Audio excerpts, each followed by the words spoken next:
Good evening, good morning, good afternoon, and welcome to another scene of Reno by Night. Tonight, in the biggest little city in the world, we join our scene in a rather nondescript area of Reno, in a particularly late Victorian, perhaps Georgian influence manor house. This particular place is located in Sun Valley, on the northern outskirts of Reno. Right on 7th Avenue is a wonderful converted mansion, perhaps once owned by some of the oil tycoons or someone from the Midwest trying to bring back that wonderful sense of history.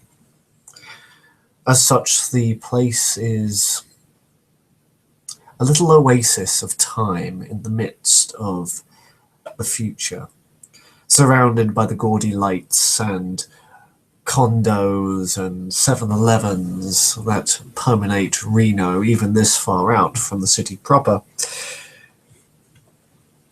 This building is whitewashed, picket fenced, with strange arched windows and immaculately tended gardens. In this particular building, there's a man named Jeffrey Darling. Jeffrey Darling is an Englishman who came to Reno's bright lights and cities in the last 5 years and had made quite a name for himself. He had quite a lot of money at his disposal, and money buys friends. He put down a bid for this particular property as it caught his eye. Got it for a steal, it seems, at least that's what the rumour is, and he has been making business decisions and expanding ever since.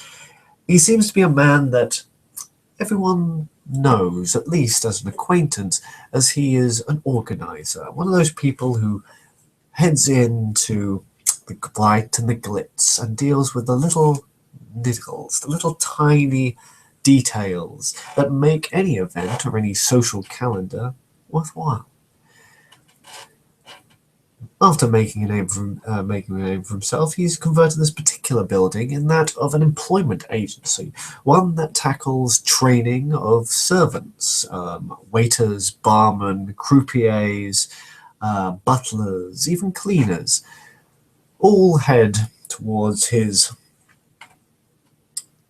little business for a nominal fee and percentage of takings, and he puts them in contact with employers who are looking even for part-time contracts for large gala events or casino shows or even roadies for music concerts.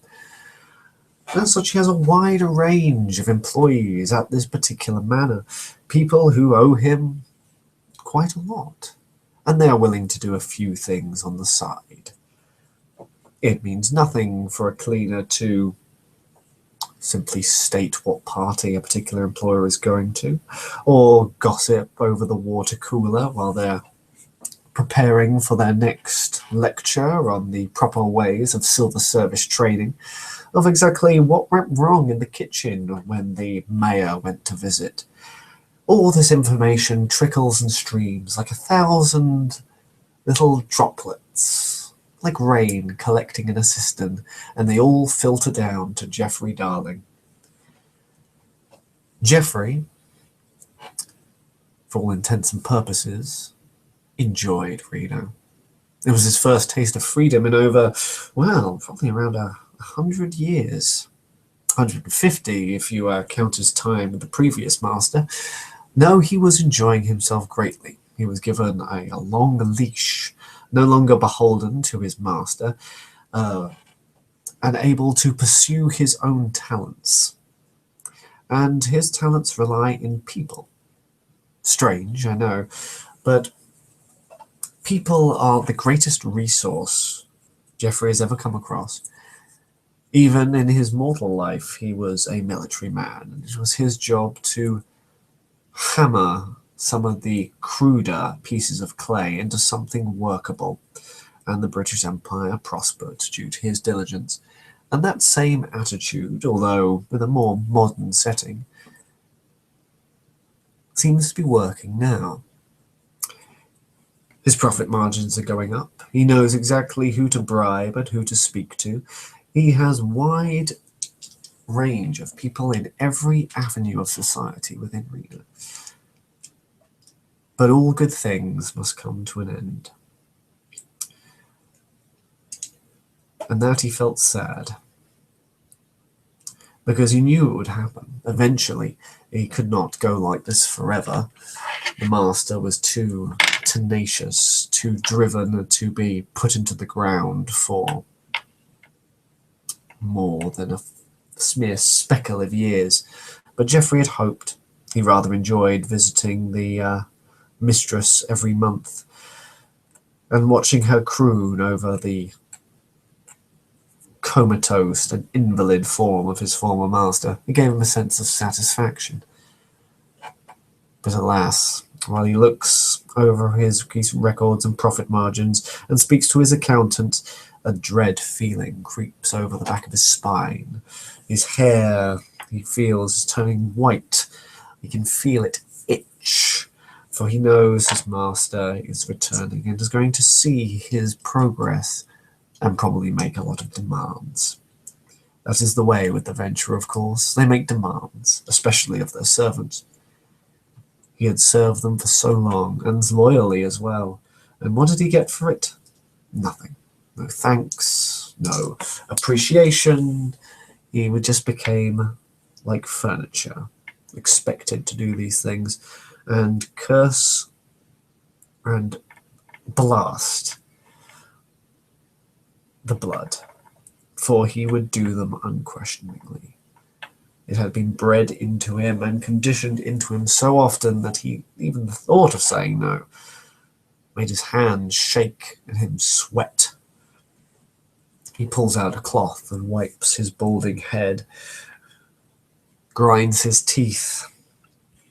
Before he knows it, he looks up at the clock and it's already sundown.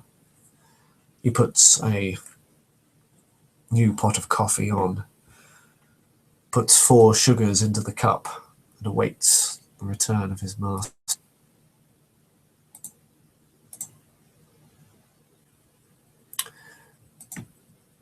John Stanhope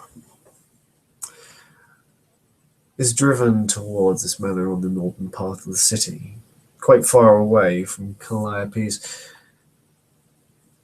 little cabaret, or whatever she calls it nowadays. And he is going for one purpose and one purpose only, to consolidate what he has to make sure that he can get more. The rumours and whispers in which he hears every night from his darling paramour states that the city is in quite turmoil. Kindred have been lax in their diligence, and many areas of the city are just laid open. John regrets the fact that he has to step up once again. He was quite looking forward to a retirement plan. But if the city isn't safe, neither is John, neither is Calliope, and we know what happens when a city is left open. It falls into chaos, and that is something that John cannot abide, is chaos. And so he drives up to meet his oldest retainer, a creature that perhaps outlives him. He hasn't really known the details. He only knows that he served his master well until John dispatched him. And, like a good little ghoul, and an ambitious one at that, decided it would be better to make a deal with the devil than to go down with a sinking ship. John steps out the car, and with cane in hand, tip-taps towards the doorway. The door is opened by an immaculate serving man in a prim waistcoat, vest, everything ironed to perfection, the bow tie. It's not a half Windsor the perfect regulation size. Jeffrey had been busy, John notes, and heads towards the man's office. He sees his old retainer there, still the same, an older man, pushing about, well, to the look of him, he looks around late 40s, although John knows he was taken into the Ventry service more around sort of late 30s. But the man does stress so. Mr. Darling, John begins, and begins to step forward into the room and make himself at home. The ghoul stands and bows swiftly, as if no time had passed at all. He simply moves to the side and allows John to take the chair at the head of the table, as is befitting. All the paperwork and folders are laid out in neatness that borders on obsessive. John wonders perhaps if he got a protractor to make sure that they were all in right angles to the actual desk, but he doesn't make a comment. An efficient ghoul is so difficult to find nowadays. He picks up the first file, scans it, he reads swiftly, and in utter silence goes through them one by one. Jeffrey stands to attention, utterly still. John can smell the whiff of aftershave, and perhaps that of mortal sweat and perspiration. Once he has finished the rest of the files, John sweats and turns. Jeffrey, it seems you have been busy, but not imaginative. Going back to old habits. Well, yes, sir, it is what I'm good at. You are good at many things, Jeffrey, but improvisation is not one of them. And what have you achieved in this time of my absence? Well, sir, I have done sterling work into integrating myself into Reno society. I have made myself available to all the up-and-comers of the city and allowed my charges to be placed in rather prominent positions as serving staff, and I get the picture. I have to commend you, Jeffrey. It is a good start, better than I probably would expect. But there are things that we need and things that must be done. So, let us begin. First things first, I don't think that the name John Stanhope is going to do very well in Reno. I have used my actual name a little bit too much, and people might question, especially if they link it with certain architectural artwork that has my face plastered over it. So a new name is in order, which will require the usual birth certificate, driving license, social security number, that sort of malarkey. Can you provide this, Jeffrey? No, sir. Disappoint me again. John finds it difficult to contain his smirk. Of course, Jeffrey didn't know. He had no idea that John would be needing this, but he likes to put the ghoul on edge and make him feel inferior. It's a small game, perhaps, but John's far too out of practice to be able to get his satisfaction from other kindred at this point, but soon, perhaps. Well, first things first, he grabs the phone and begins to reacquaint himself with some of his old plants, doctors that have done very well under his tutelage, nurses and others, such specialists that have found places within Reno. He made sure to scope out the land beforehand. And as such, John will be rolling his manipulation and influence just to make sure that he has in his possession the ability to do some of these things, if not all of them. Poor roll.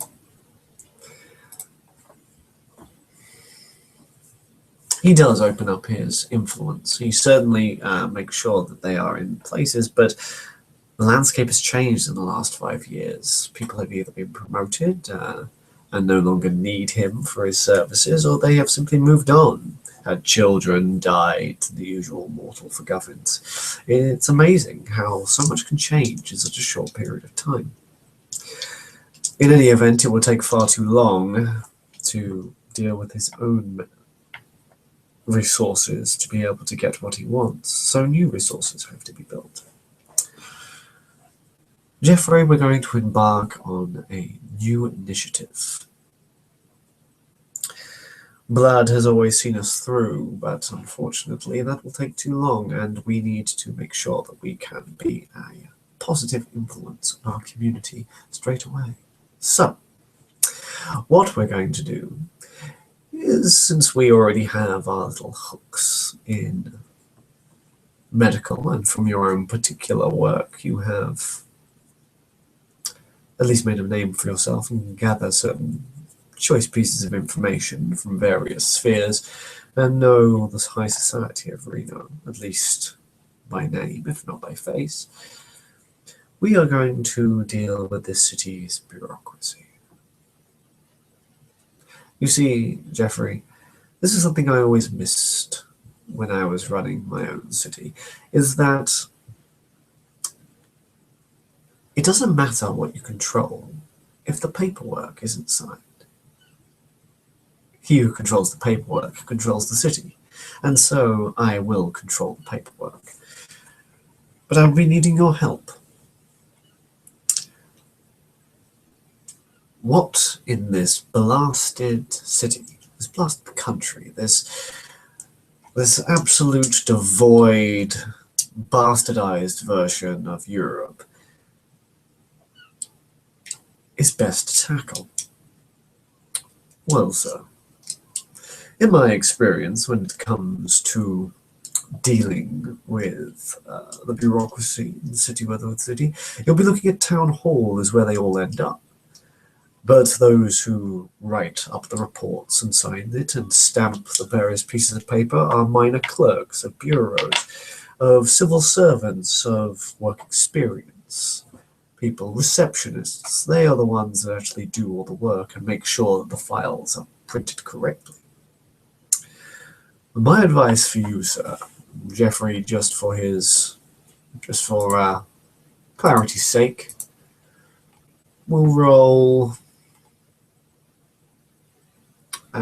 say investigation and intelligence, just so we know that the character actually knows what he's talking about. Oh, wonderful, Jeffrey. 1, 2, 3, 4, 5. Jeffrey starts lifting off various areas in which to begin the surgical strike of the bureaucracy.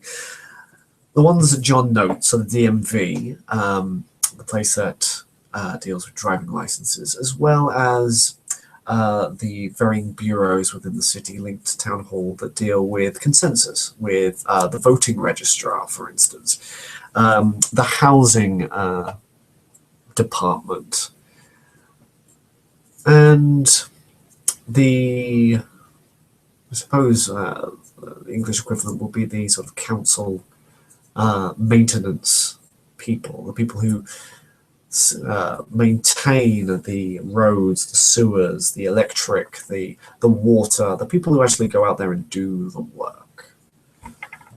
John listens, nods, actually is very impressed with Jeffrey's knowledge. Mortals pick up things so quickly. Very good. I believe Mr. von Hunsbrook made his name in the housing department, did he not? It was always a very good area. Well, let us see what we can do then with our little piece of influence. So, let us start with trying to give them something they want. What is it that bureaus and clerks and other such people want? Stability, mainly. Getting a government job is often very sought after, but they're often underfunded. But money usually helps. Do you have a computer, Jeffrey? Yes, sir. If you would care to follow me. They both head up towards the office in which he does most of the paperwork and the accounting, and they head towards a computer desk. Now, most things of governmental nature are often free and open to the public. Well then, let's see who's running the show. The minor managers and such like. Go and do that Google thing, would you? Jeffrey nods solemnly. Not an expert at computers, but John will be damned if he's going to make Jeffrey think that he hasn't got a clue about them.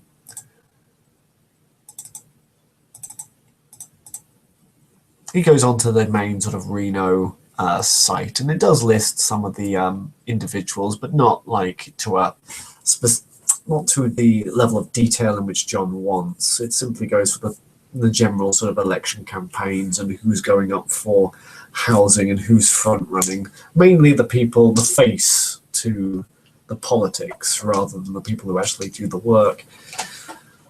Roadblocks after roadblocks. It's always difficult to set into it. Well, Jeffrey, I would like you tomorrow to have someone go into the council offices and request a registrar. That should be able to give us a list of all the people needed. Meanwhile, I will phone my friends at the credit and checking company and see if any particular departments or any particular people in office are borrowing more than they're spending, let's say.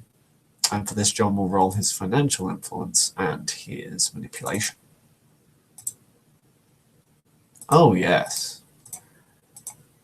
In a city of gamblers, there's only one thing that is ever a surety, and that is debt. Oh, wonderful. John gets a list of, let's get out random roll. Let's just say D6. 6. Fantastic. He gets a list of 6 names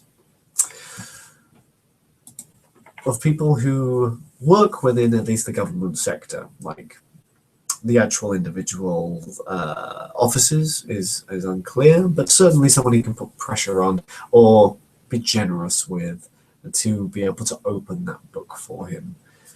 Excellent. He writes them all down, although he doesn't need to, and passes it to Jeffrey.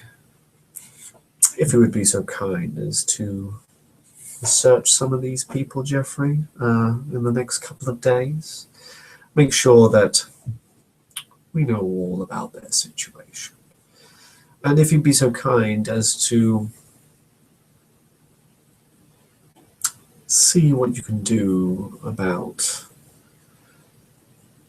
trying to inform some meetings with those heads of staff. See if any offices have their Christmas parties, or it's April, so that won't be for a while. Oh, dash it all, Jeffrey. You'd stop being facetious. They must have some sort of event coming up.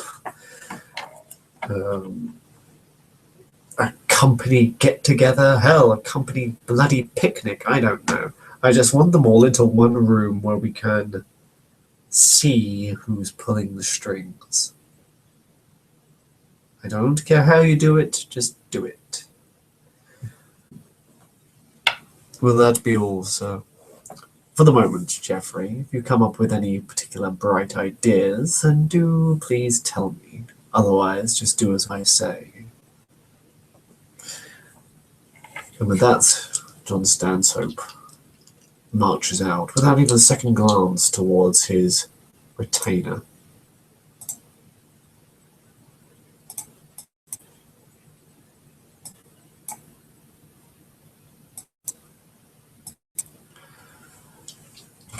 Jeffrey is worried. He hasn't seen his master for quite some time, and he's already got ambitions and plans and webs. And like always, he has heaped the brunt of the work onto him. Well, no time like the present.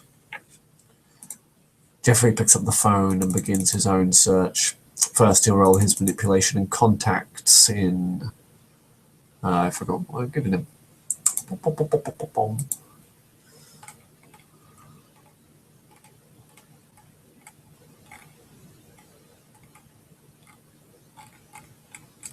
Excuse me.